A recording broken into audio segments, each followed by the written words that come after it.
किश्तवाड़ से बिजली जाके पंजाब में फ्री दी जाती है, तो हमारी जमीन, हमारे लोग खत्म हो गए। हमारे अगर आज आप रेशियो निकालोगे कैंसर पेशेंटों का, चेस्ट इन्वॉल्व जिनकी है, वो गर्दे से हर चीज से इन्वॉल्व हमारा किश्तवाड़ डिस्ट्रिक्ट है ज्यादा। रेशियो निकालो, कैंसर ज्यादा किश्तवाड़ में, हार्ट अटैक ज्यादा किश्तवाड़ में, क्यों? पोल्यूशन की वजह से। हमारे इतने प्रोजेक्ट सुराख हो गया। अगर एक भूचाल कहीं 7% से ऊपर चला गया, किश्तवाड़ दिखेगा नहीं कहीं। कि सीएसआर का पैसा जो प्रोजेक्टों से डेवलपमेंट के लिए हमें देते हैं डिस्ट्रिक्ट में, जिस डिस्ट्रिक्ट में प्रोजेक्ट होते हैं, हमें नहीं चाहिए। हमें उतने पैसे का जो 2-2 करोड़ हर प्रोजेक्ट का आप दे रहे हो, हमें उतनी की बिजली खरीद। और ये कई लोग जाते हैं वहां जुलूस निकालते हैं, हाथ नहीं। मैंने रेजोल्यूशन लाया है असेंबली के लिए, मैं हर एमएलए के झोली में डालूंगा कि मेरे इस रेजोल्यूशन को पास करने में मत। तो लगता है कि बीजेपी वेलकम करेगी? नहीं करेगी तो गायब हो जाएगी चुनावेली से। ज्यादा नहीं मैं बोलूंगा, चुनावेली से नाम नहीं दिखेगा बीजेपी का। मैं पहले उनसे सवाल करूंगा कि आप चाहते हो कि नहीं चाहते हो। ये तो पहले बीजेपी से पास करवाना है, पहले उनसे साइन करवाना है, मैंने पहले यस उनसे करवाना है। मैं देखता हूं कि बीजेपी के सपोर्टर अगर आज बीजेपी के एमएलए इसमें ना करते हैं, पूरी चुनाव रैली में अगले बार आप दिखोगे नहीं बीजेपी करना। और उसका रिजल्ट जो मैंने किया है इन 5 महीने में, जो मैंने किया उसको 5 महीने के अंदर उसका रिजल्ट निकलेगा, नक्शा चेंज हो जाएगा पूरी इंद्रवाल का, ये मैं वादा। एक तरह जीएम सरूरी था और दूसरी तरफ आप, और तीसरी तरफ जो थे अलायंस के कैंडिडेट थे, तो कितना चैलेंज रहा आपके लिए इलेक्शन? देखिए, इलेक्शन छोटा हो या बड़ा हो, चैलेंजेस होती हैं इसमें, क्योंकि मुश्किलात तो होती हैं। तो मुझे ज़्यादा थी कि मेरी कॉन्स्टिट्यूंसी में 90% मुस्लिम आबादी थी, 10% मेरी कम्युनिटी के लोग थे। तो चैलेंज बहुत बड़ा था। जितने भी कैंडिडेट थे उतने सारे मुस्लिम कम्युनिटी से थे, और एक मंजा हुआ खिलाड़ी जो 18 साल से वहाँ काबिज था, वो भी मेरे मद्दे मुकाबले थे। मैं ये कहता हूँ कि कम से कम जम्मू कश्मीर में सिर्फ मेरी सीट पे टफ मुकाबला था।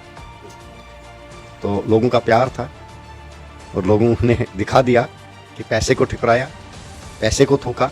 एक तरफ से पैसे की कंपेन थी, एक तरफ से मेरे साथ गरीब खड़े थे, मेरे वर्कर भूखे नंगे प्यासे रात को खड़े थे। तो ये उनकी मेहरबानी है इंद्रवाल के लोगों की कि मुझे इस लायक समझा कि मैं जो मेरी जिम्मेदारी सौंपी है, मुझे जिम्मेदारी सौंपी है, मैं उनकी खिदमत कर पाऊँ। और मैं कोशिश करता हूँ जो मैं कर रहा हूँ उसका रिजल्ट आने वाले 3-4-5 महीने में पूरे इंद्रवाल को पता चलेगा कि मैं जम्मू में बैठा हूँ, मैं ऐश कर रहा हूँ, कि मैं मुसीबत करके सुबह निकलता हूँ, शाम को वापस आता हूँ, पूरे सेक्रेट होता हूँ। सर बिल्कुल सर, जब नताई सामने आए तो उस टाइम की फीलिंग क्या थी? उस टाइम क्या वर्कर जो थे उनके सामने जब नताई सामने आए, तो उस टाइम आप लोगों ने क्या सोचा जब डिक्लेयर हुआ कि आपने जो है वहां से फार्मर मिनिस्टर जीएम सरूरी? उस टाइम मेरे वर्करों ने ऐसा फील किया जैसा 47 में फील किया होगा कि हमें आज़ादी मिली हिंदुस्तान को। वो इंद्रवाल के लोगों ने फील किया कि हमें 77 साल के बाद आज़ादी मिली, पहली बार कोई अपना नुमाइंदा आया, पहली बार 77 साल के बाद। तो ये एक ख्वाहिश थी मेरे इंद्रवाल के लोगों की कि हम अपना नुमाइंदा चुनेंगे, और उसका सिला उनको पता चलेगा आने वाले 5 साल में कि अपने और पराई में क्या फ़र्क होता है।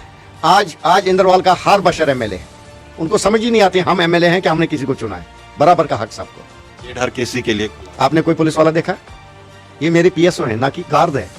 किसी को मना नहीं है 12 बजे रात को आ जाए, मेरे साथ मुलाकात करें। मैं तो 12 बजे रात को अस्पताल भी खुद पहुंचता हूँ। मैंने तो तब से इस वक्त तक कम से कम 25 से 30 डेड बॉडी अपने खर्चे पे लोगों की भेजी। लोगों को बातें करने दो, कोई बात नहीं है। मेरा काम है, जो मुझे फराइज हैं, जिस लिए मुझे लोगों ने चुना है, मेरा काम है वो काम करना। मैं इंद्रवाल में बैठूंगा, घर में बैठूंगा, क्या वहां से काम होंगे लोगों के? काम तो यहाँ से करने हैं। पॉलिसी यहाँ बनेगी, बजट यहाँ पास करवानी है। आपको खुद पता चलेगा मैं इंद्रवाल के लिए, यानी पूरी चुनाव रैली के लिए कौन सा रेजोल्यूशन लेके आया हूँ असेंबली में। मैं बेरोजगारों के लिए, डेली वेजरों के लिए कौन सा रेजोल्यूशन लेके आया हूँ असेंबली में। वो आप सबको, मीडिया वालों को मेरी तरफ से दावत है, असेंबली में रहिए, और मेरे रेजोल्यूशन जब भी बहस होगी तब आप देखिए कि मैंने क्या क्या लाया। सर, सुनने में आ रहा है कि चुनाव वैली जो है इसको एक रिप्रेजेंटेशन इस गवर्नमेंट में मिलने वाली है। क्या हम मान के लिए कि प्यारेलाल शर्मा आने वाले वक्त में हो सकता है कैबिनेट? प्यारेलाल सिपाही है एक नेशनल कॉन्फ्रेंस का।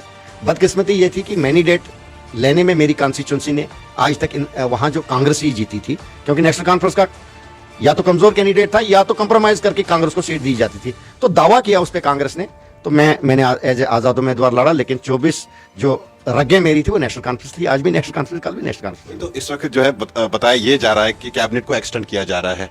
क्या हम मान के लेके कि चुनाव जो बैलेट है ये, उसमें कोई रिप्रेजेंटेशन नहीं है, कोई कैबिनेट मंत्री नहीं है? क्या सरकार इस वक्त जो है उमर अब्दुल्ला की सरकार सोच रही है कि? देखिए, ये हाईकमान का फैसला है। जिसको जिस लायक हाईकमान समझेगा उसको वो ओहदा मिलेगा, ना भी मिले तो मेरी कॉन्स्टिट्यूंसी का एमएलए भी, सीएम भी मेरे उमर साहब हैं। उन्होंने मुझे कहा है कि जो भी आपको कॉन्स्टिट्यूंसी में चाहिए मैं आपके लिए तैयार हूं। सर ये भी जानना चाहूंगा, जिस तरह की आपकी कॉन्स्टिट्यूंसी है उस तरीके की डेवलपमेंट नहीं हुई है कॉन्स्टिट्यूंसी में, कितना चैलेंज रहेगा और क्या रोड मैप है आपका आने वाले इन चंद साल? मैं आपके चैनल के माध्यम से लोगों को ये वाजा करना चाहता हूं, अपने इंद्रवाल के लोगों को, जो आपने 30 साल में नहीं देखा होगा मैं 2 साल में करके रखूंगा। ये जितने काम पेंडिंग है, जितने रोडे हैं, बिजली का सिस्टम ठीक करना है, एजुकेशन का सिस्टम ठीक करना है, आने वाले सिर्फ साल में मैं इनको प्रूफ करके दूंगा कि इंद्रवाल जो चाहता था वो हुआ, वो जो मैं करना चाहता था वो मैं करके रहूंगा। अगर मड़वा वर्डवन की हम बात करें, वहां भी बड़ा चैलेंज रहता है, उसके लिए क्या रोड मैप जो है आप लोगों ने सोचा है? देखिए जी, मड़वा वार्ड 1 के लिए सबसे बड़ी खुशकिस्मती ये है कि सबसे आते ही पहले मेरे सीएम साहब ने 68 करोड़ रुपया बिजली के लिए दिया। उसके बाद सीएम साहब ने चिट्ठी लिखी, मैंने सीएम साहब को अप्रोच की, सीएम साहब ने चिट्ठी लिखी दिल्ली गडकरी साहब को, 2 टनल, एक वार्ड 1 वाला, एक हमारा भोंडा चेंजर वाला, दोनों के लिए डीपीआर के लिए प्रोसेस चल रहा है। मेरा एक सिंहपुरा टनल जो एक बार टेंडर होने के बाद फ्रेश टेंडर नहीं हुए उसके, तो वो भी प्रोसेस में है। आने वाले 15-20 दिन में शायद वहां तो कंपनसेशन भी दिया गया आप लैंड ओनर्स को, तो आने वाले महीने के अंदर अंदर उसके भी टेंडरिंग प्रोसेस हो जाएगा और आने वाले वक्त में, आने वाले अगस्त सितंबर तक उसका काम जोरों शोरों से शुरू हो जाएगा। जो बेरोजगार नौजवान है, चाहे मड़वा वर्डवन हो या इंद्रवाल कॉन्स्टिट्यूंसी के पूरे जो बेरोजगार नौजवान है, उनके लिए क्या सोचे? क्योंकि इस वक्त हम देख रहे हैं कि बेरोजगारी जो है पीक। देखिए, बेरोजगारी सिर्फ मेरे इंद्रवाल का मसला नहीं है, वो तो ज्यादा है मेरे इंद्रवाल में, लेकिन ये जम्मू कश्मीर का मसला है। पिछले 10-15 साल से किसी को कोई रोजगार नहीं दिया गया, इवन की स्टेट खाली कर दी गई है। लेकिन मैं वादा करता हूं उनसे, मैं लड़ूंगा गवर्नमेंट के साथ, पॉलिसी बनवाऊंगा। हमारे जो पुराने डेली वेजर हैं बेचारे, जो 20-20, 30-30 साल से डेली वेजर हैं, पहले उनका प्रोसेस किया जाए, वो कैसे परमानेंट होंगे। उसके बाद गवर्नमेंट को चाहिए नई डेली वेजर पॉलिसी लानी, उसकी लड़ाई भी मैं लड़ूंगा। तो सब कुछ होगा, प्रोजेक्ट्स जो शुरू होंगे हमारी पीएम जैसे में सबसे टॉपर जो आज आप पूरा पता कीजिए कि जेएंडके में जो टॉपर आया, इंद्रवाल आया डीपीआरस में सर्वे करने में, डीपीआरस बनाने में, मेरा इंद्रवाल टॉपर है, जिसमें 85 रोडें मैंने आइडेंटिफाई की थी मड़वा वार्ड 1 बोंजवा को लेके, जिसमें 70 डीपीआरस अभी तक तैयार हुई, जबकि बाकी कॉन्स्टिट्यूंसी में अभी 3-4 डीपीआर से ज्यादा नहीं डीपीआर बनी।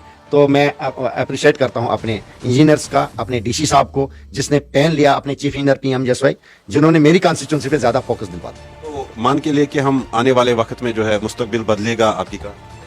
नहीं बदलेगा तो मैंने लोगों को इलेक्शन कैंपेन में ही बोला है कि एक बार चुनो, अगर काम पसंद नहीं आएगा, मैं काम नहीं करूंगा, आगे वोट नहीं देना, मुझे भी नहीं देना। ये एक रूटीन बनेगी अब इंद्रवाल की, काम करो वोट लो, काम नहीं करोगे पैसे पे कोई वोट नहीं देगा।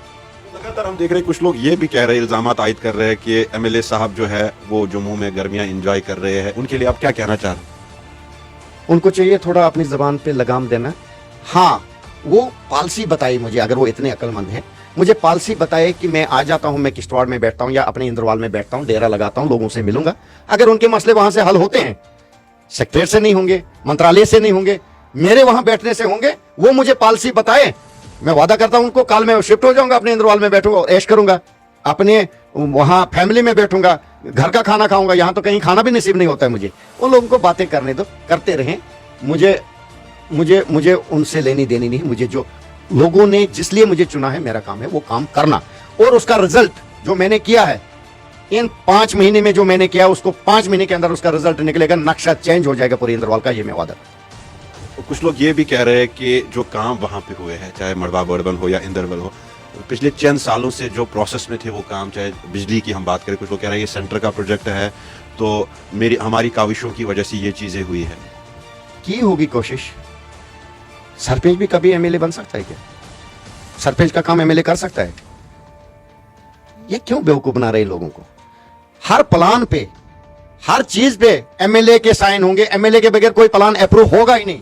तो वो कौन होता है पंच, सरपंच या हो या कोई डीडीसी या बीडीसी, मैं नहीं जानता हूं कौन होते हैं कौन नहीं। ये मैंने, आप डीओ पढ़ो सोशल मीडिया में, आप मीडिया वाले हो ना, तो आपने कोई चीज देखी जिस पे सोशल मीडिया पे नहीं आया कि आज एमएलए ने टनल के बारे में ये लिखा सीएम साहब को, सीएम साहब ने जवाब दिया एमएलए को? आपने ये नहीं देखा कि चीफ इंजीनियर को कितनी डीओ लेटर लिखा through commissioner secretary MLA Indrawal ने कि इतनी 85 रोडें मुझे चाहिए, ये आइडेंटिफाई मैं कर रहा हूं, इनकी डीपीआरस दीजिए, इनको सैंक्शन कराइए।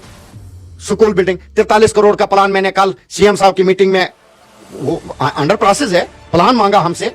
मैं सीएम साहब का बड़ा शुक्रगुजार हूं कि जो आज तक पैसा आया ही नहीं होता था कि एमएलए ने कौन सा प्लान देना है, आज सब एमएलए को सीएम साहब अपने साहब ने बिठा के प्लान बनवाता है कि आपने कौन कौन से काम रखे, मैं देखूंगा काम अच्छे हैं गलत हैं, कोई गलत तो नहीं हो रहा। यही तो हो रहा था। मैं कहता हूँ 43 करोड़ रुपए अगर हर साल 5 साल में मिलेंगे मुझे, तो सोने की चिड़िया मेरा इंद्रवाल बनेगा। मैं वादा करता हूँ हर 1 साल के अंदर अंदर पूरे बिजली का सिस्टम में पूरे इंद्रवाल में चेंज करूंगा। कहीं पुरानी पोल, कहीं पुराना तार, कहीं कुछ नहीं रहेगा, मैं सब चेंज करने वाला हूँ। काफी सवाल मेरा आपसे ये रहेगा, किश्तवाड़ के अंदर फ्री बिजली को लेके जो है कुछ लोगों के खिलाफ एफआईआर भी लगी है और पावर प्रोजेक्ट्स का हब माना जा रहा है इस वक्त वो इलाका, मगर वहाँ के लोगों की देना डिमांड ये थी कि बिजली जो है वो हमें जो है मुफ्त मिलनी चाहिए। अब स्मार्ट मीटर्स को लेके जो है वहाँ पे जो है हंगामा भी देखने को, उस पर आपका क्या कहना है? देखो जी, जिनके ऊपर एफआईआर लगी है, मैं मजम्मत करता हूँ इस चीज की, ये हमारा हक है। वैसे मैंने ये एक ही बात बोलूंगा कि ये रेजोल्यूशन मैंने असेंबली के लिए लाया है कि हमें चिनाब वैली में जो 5 प्राइवेट प्रोजेक्ट हैं उनमें से फ्री बिजली मिलनी चाहिए। ये रेजोल्यूशन मैंने असेंबली के लिए लाई और मैं उनके साथ खड़ा हूं। हमें चाहिए अपना हक। अगर किश्तवाड़ से बिजली जाके पंजाब में फ्री दी जाती है तो हमारी जमीन, हमारे लोग खत्म हो गए। हमारे अगर आज आप रेशियो निकालोगे कैंसर पेशेंटों का, चेस्ट इन्वॉल्व जिनकी है, वो गर्दे से हर चीज से इन्वॉल्व हमारा किश्तवाड़ डिस्ट्रिक्ट है ज्यादा से ज्यादा। हर रेशियो निकालो, कैंसर ज्यादा किश्तवाड़ में, हार्ट अटैक ज्यादा किश्तवाड़ में। क्यों? पोल्यूशन की वजह से। हमारे इतने प्रोजेक्ट सुराख हो गए। अगर एक भूचाल कहीं 7% से ऊपर चला गया, किश्तवाड़ दिखेगा नहीं कहीं, तो हम क्यों दें अपनी बिजली? हाँ, हमें दें। हमें, मेरी डिमांड है कि सीएसआर का पैसा जो प्रोजेक्टों से डेवलपमेंट के लिए हमें देते हैं डिस्ट्रिक्ट में, जिस डिस्ट्रिक्ट में प्रोजेक्ट होते हैं, हमें नहीं चाहिए। हमें उतने पैसे का जो 2-2 करोड़ हर प्रोजेक्ट का आप दे रहे हो, हमें उतनी की बिजली फ्री दे दो। मैं उसके साथ खड़ा हूं। मैं ये लड़ाई लड़ूंगा और मैं इस लड़ाई में उनके साथ खड़ा हूं। और ये कई लोग जाते हैं वहां जुलूस निकालते हैं, हाथ नहीं। मैंने रेजोल्यूशन लाया है असेंबली के लिए, मैं हर एमएलए के झोली में डालूंगा कि मेरे इस रेजोल्यूशन को पास करने में मदद। क्या आपको लगता है कि बीजेपी वेलकम करेगी उस resolution? नहीं करेंगे तो गायब हो जाएगी चिनावेली से। ज्यादा नहीं मैं बोलूंगा, चिनावेली से नाम नहीं दिखेगा बीजेपी का। मैं पहले उनसे सवाल करूंगा कि आप चाहते हो कि नहीं चाहते हो। ये तो पहले बीजेपी से पास करवाना है, पहले उनसे साइन करवाना है, मैंने पहले यस उनसे करवाना है। मैं देखता हूं कि बीजेपी के सपोर्टर, अगर आज बीजेपी के एमएलए इसमें ना करते हैं पूरी चिनाब वैली में, अगले बार आप दिखोगे नहीं बीजेपी का नाम।